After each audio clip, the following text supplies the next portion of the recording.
Mən də tez bazar gedim markete. O stəkanda Bakılı qız dondurmalar var. Onlardan alım gəlim yeyək.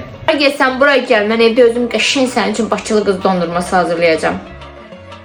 Mən 2 cür Bakılı qız dondurması eləyəcəm. Bir sadə, bir də kakaolu. Bizə 2 stəkan qaymaq lazımdır.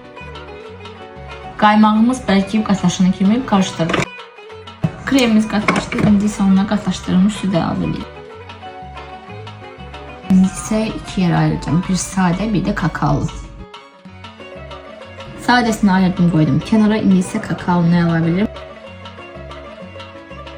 Kakaolu kremimiz də artıq hazırdır. İstənilən kıvamı aldım.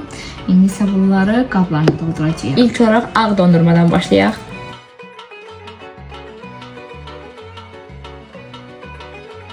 Dondurmalarımızı bir günlük buzluğa qoyuruq ki, tam özlərini tutsun.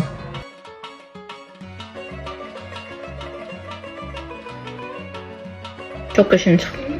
Möhtəşəmdir də, sözün əsl mənasında Bakılı qız dondurmasıdır. Markete getmədən evdə özünüz uşaqlarınız üçün hazırlaya bilərsiniz.